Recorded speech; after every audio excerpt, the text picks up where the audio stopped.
साथियों, स्वागत है आप सबका फिर से एक नई क्लास के अंदर। जो भी साथी सीईटी एग्जाम है, बीएसटीसी है, सेकंड ग्रेड है, इन सभी भर्ती परीक्षा की तैयारी कर रहे हैं तो ये क्लास आपके लिए बहुत ही महत्वपूर्ण होने वाली है। 5-10 मिनट का टाइम निकाल कर जरूर देखें। महत्वपूर्ण प्रश्न देखेंगे। जितने भी राजस्थान जीके से टॉपिक से संबंधित जो महत्वपूर्ण प्रश्न बनते हैं वो आपको इस चैनल पे देखने को मिल जाएंगे। हमने जितनी भी क्लास लगा रखी है वो आप देख सकते हैं। बहुत ही महत्वपूर्ण है, एक एक प्रश्न को हमने करा रखा है। देखो क्लास का 1 नंबर प्रश्न क्या है, मारवाड़ म्यूरल्स के लेखक कौन है। दोस्तों मारवाड़ म्यूरल्स के जो लेखक हैं ये कौन है, तो देखो जैसे नीरज है, रामावतार अग्रवाल है, महाराजा भगत सिंह हैं, संवत सिंह हैं। तो यहाँ पे जो आपका सूत्र होगा ना वो होगा option number B. Option number B आपका सूत्र होगा रामावतार अग्रवाल है। मारवाड़ म्यूरल्स के जो लेखक है ना ये कौन है, ये है रामावतार अग्रवाल। दोस्तों आपको ध्यान से देखना है। देखो हमने तो ये 1 नंबर प्रश्न है ये नॉर्मल कराया जैसे मारवाड़ म्यूरल के लेखक कौन है, रामावतार अग्रवाल। ज्यादातर एग्जाम में प्रश्न कैसे पूछे जा रहे हैं, कथन से या सत्य असत्य के हिसाब से पूछा जा रहा है। मतलब रामावतार अग्रवाल के बारे में थोड़ी सी जानकारी रख लीजिए और मारवाड़ म्यूरल्स के बारे में भी आपको थोड़ी सी जानकारी रख लेनी चाहिए। जिसमें अगर आपसे कथन के हिसाब से पूछे या सत्य असत्य के बारे में पूछे, मतलब 3 टॉपिक सत्य असत्य हो जाएंगे और एक टॉपिक है सत्य हो जाएगा, तो इसमें आपको कन्फ्यूजन नहीं होंगे। इस तरह से आपको रख लेनी है। ज़्यादातर मैं ये आपको दोनों प्रश्न करा रहा हूँ, तो आज की क्लास में ये नॉर्मल प्रश्न है, तो अगली क्लास में इससे संबंधित अलग टॉपिक से ये प्रश्न आपको देखने को मिल जाएगा। तो कैसे भी प्रश्न आए आपको कन्फ्यूज नहीं होना है, एक एक बात को डिटेल से आपको यादें रखनी है। तो इसमें ऑप्शन नंबर बी आपका सही उत्तर हो जाएगा। आपका अगला प्रश्न क्या है, देखो कि निम्न में से किसने किसने वर्ष 1996 ईस्वी में मारवाड़ व्याकरण का प्रकाशन किया था। दोस्तों किसने, यहाँ पे पूछा है किसने किसने किसने किया था 1996 ईस्वी में मारवाड़ी व्याकरण का प्रकाशन। तो देखो शंकरदान सामोर ने, सीताराम लाल सिंह ने, कन्हैयालाल सेठिया ने, रामकर्ण आसोपा ने। तो यहाँ पे जो आपका सूत्र होगा ना दोस्तों वो होगा option number D. Option number D आपका सूत्र होगा रामकर्ण आसोपा ने क्या दोस्तों 1896 ईस्वी में क्या है मारवाड़ी व्याकरण का प्रकाशन किया था। ये आपको याद रखना है, बहुत ही महत्वपूर्ण प्रश्न है। ऑप्शन नंबर डी आपका सूत्र हो जाएगा। आपका अगला प्रश्न क्या है, देखो हाइफा के हीरो का नाम बताइए, निम्न में से उपयुक्त विकल्प चुने। देखो दोस्तों यहाँ पे हाइपा के हीरो का नाम बताना है, सही विकल्प चुनना है। कौन सा है, ब्रिगेडियर स्वाई भवानी सिंह है, हरीश सिंह है, मेजर दलपत सिंह है, मेजर सतान सिंह है। तो यहाँ पे जो आपका सूत्र होगा ना वो होगा option number C. Option number C है ना मेजर दलपत सिंह था दोस्तों। ऑप्शन नंबर सी आपका सूत्र हो जाएगा। बहुत ही महत्वपूर्ण प्रश्न है। आपका अगला प्रश्न क्या है, देखो विषम घाटी पंचानन की संज्ञा मेवाड़ के किस शासक को दी गई थी। दोस्तों विषम घाटी पंचानन की संज्ञा है ये मेवाड़ के कौन से शासक को दी गई थी ये आपको बताना है। देखो राणा हमीर है, राणा लाका है, राणा कुंभा है, राणा उदयसिंह है। तो यहाँ पे जो आपका सूत्र होगा ना वो होगा option number A. Option number A आपका सूत्र होगा राणा हमीर है। कौन है दोस्तों, राणा हमीर है। ऑप्शन नंबर ए आपका सूत्र हो जाएगा। आपका अगला प्रश्न क्या है, देखो मेवाड़ के मुक्तिदाता किसे कहा जाता है। दोस्तों मेवाड़ के जो मुक्तिदाता कहते हैं ये किसको कहते हैं, किसको कहा जाता है। देखो रतन सिंह रावल को, राणा हमीर को, राणा कुंभा को, जैन सिंह को। तो यहाँ पे जो आपका सूत्र होगा ना वो होगा option number B. Option number B आपका सूत्र होगा राणा हमीर को। मेवाड़ के जो मुक्तिदाता कहा जाता है ये कहा जाता है राणा हमीर को। ऑप्शन नंबर बी क्या आपका सही उत्तर हो जाएगा। आपका अगला प्रश्न क्या है, देखो राजस्थान के रुणेचा के मेले की क्या विशेषता है जो सुखी समाज के लिए आवश्यक है। दोस्तों राजस्थान के रुणेचा के मेले की क्या विशेषता है जो क्या सुखी समाज के लिए क्या आवश्यक है। देखो सत्य बोलना, स्वच्छता से रहना, निरंतर ईश्वर स्मरण, सांप्रदायिक सद्भावना। तो यहाँ पे जो आपका सही उत्तर होगा ना दोस्तों वो होगा option number D. Option number D आपका सूत्र हो जाएगा सांप्रदायिक सद्भाव।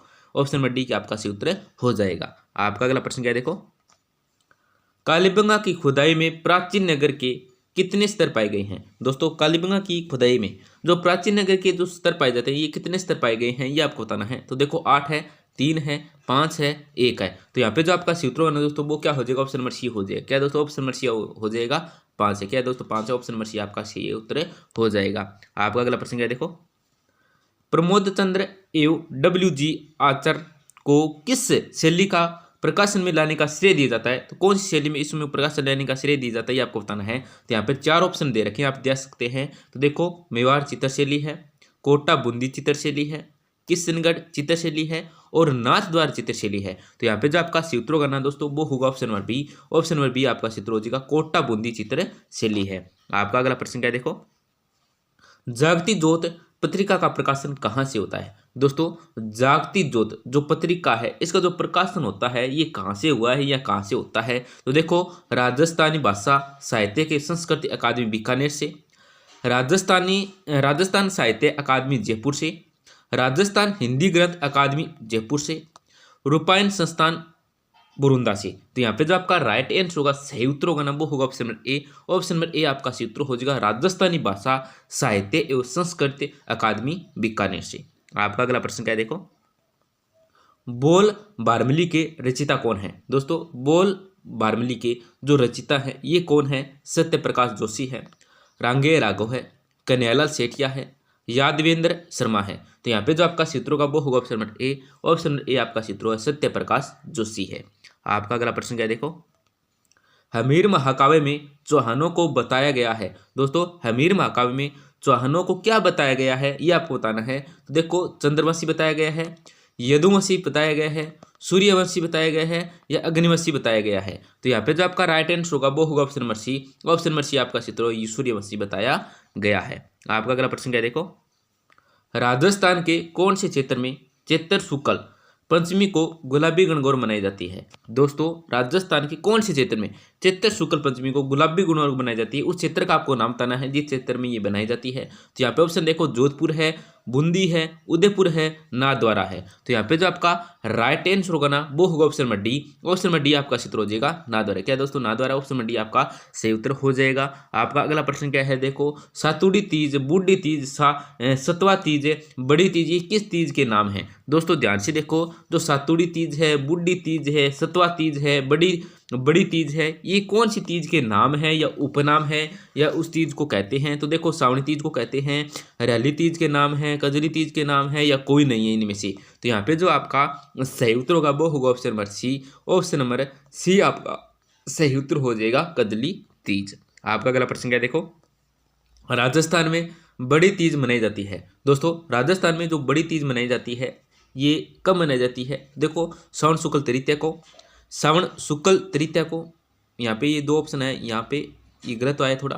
फिर देखो भाद्र शुक्ल तृतीया को और भाद्र कृष्ण तृतीया को, शायद यहाँ पे कृष्ण आएगा, श्रावण कृष्ण तृतीया। तो यहाँ पे देखो जो आपका इसमें आपको ध्यान से देखना है, राइट आंसर देखना है कौन सा है राइट आंसर। तो यहाँ पे आपका सही उत्तर होगा ना वो होगा ऑप्शन नंबर डी। क्या ऑप्शन नंबर डी आपका सूत्र, भाद्र कृष्ण तृतीया को क्या है दोस्तों राजस्थान में बड़ी तीज है, ये क्या है मनाई जाती है। आपका अगला प्रश्न क्या है देखो, ध्यान से देख लेना, बहुत ही महत्वपूर्ण प्रश्न है। राजस्थान में कजली तीज, भाद्रपद कृष्ण तृतीया त्योहार और मेला प्रसिद्ध है। तो कहाँ का प्रसिद्ध है? पुष्कर में, बाणा में, बांसवाड़ा में, बूंदी में। तो यहाँ पे जो आपका सही उत्तर होगा वो होगा option number D. Option number D आपका सूत्र हो जाएगा क्या है, बूंदी में। ऑप्शन नंबर डी का आपका सूत्र हो जाएगा बूंदी। आपका अगला प्रश्न क्या है देखो, गणगौर त्योहार कितनी अवधि तक मनाया जाता है? दोस्तों गणगौर त्योहार है ये कितनी अवधि तक, मतलब 14 दिन, 15 दिन, 18 दिन या 21 दिन। तो यहाँ पे जो आपका सूत्र होगा वो होगा option number C. Option number C आपका सूत्र हो जाएगा 18 दिन। क्या दोस्तों 18 दिन, ऑप्शन नंबर सी आपका सूत्र हो जाएगा। आपका अगला प्रश्न क्या देखो, नाई समाज की कुल देवी है। दोस्तों नाई समाज की जो कुल देवी है ये कौन है? शीतला माता है, आई माता है, घेवर माता है, नारायणी माता है। तो यहाँ पे जो आपका सूत्र होगा दोस्तों वो होगा option number D. Option number D आपका सूत्र है नारायणी माता है। कौन दोस्तों? नारायणी माता। ऑप्शन नंबर डी आपका सूत्र हो जाएगा। आपका अगला प्रश्न क्या देखो, किस देवी को कभी मांस का भोग नहीं लगाया गया? दोस्तों कौन सी देवी है जिसको कभी मांस का भोग नहीं लगाया गया? तो देखो शीला है, केला देवी है, ज्वाला है, कोई नहीं है। तो यहाँ पे जो आपका सूत्र होगा दो वो आपका सूत्र हो जाए क्या हो जाए, केला देवी। क्या दोस्तों केला देवी है। ऑप्शन नंबर बी आपका सही उत्तर हो जाएगा। आपका अगला प्रश्न क्या देखो, प्लेंग रक्षक और ऊंटों के देवता के रूप में प्रसिद्ध है। दोस्तों प्लेंग रक्षक और ऊंटों के देवता के रूप में जो प्रसिद्ध देवता है ये कौन है? तो देखो देव नारायण जी है, पाबू जी है, गोगा जी है और रामदेव जी है। तो यहाँ पे जो आपका सही उत्तर होगा ना दोस्तों वो क्या होगा, ऑप्शन नंबर हो जाएगा बी। ऑप्शन नंबर बी आपका सूत्र है पाबू जी। कौन है दोस्तों? पाबू जी है। ऑप्शन नंबर बी आपका सही उत्तर हो जाएगा। आपका अंतिम प्रश्न है क्या है देखो, राजस्थान के लांगुरिया गीतों का संबंध है। दोस्तों राजस्थान के जो लांगुरिया गीत है इनका जो संबंध है ये कौन सी देवी से है? शीला देवी से है, कणी माता से है, बाण माता से या केला देवी से है? तो यहाँ पे जो आपका सूत्र होगा वो होगा option number D. Option number D आपका सूत्र हो जाएगा केला देवी से। तो दोस्तों क्लास के अंत में हमारी आपसे छोटी सी गुजारिश रहती है, क्लास को जरूर लाइक करें, हो सके तो अपने दोस्तों के साथ भी जरूर शेयर करें जिससे वे भी महत्वपूर्ण प्रश्न देख सके। और क्या दोस्तों, अगर आपको किसी भी टॉपिक राजस्थान किसी भी टॉपिक से महत्वपूर्ण राजस्थान जीके के प्रश्न चाहिए तो आप हमें कमेंट कर सकते हैं कि इस टॉपिक से हमें महत्वपूर्ण प्रश्न चाहिए, वो आपको सभी प्रश्न देखने को मिल जाएंगे। धन्यवाद दोस्तों, मिलते हैं अगली क्लास के अंदर।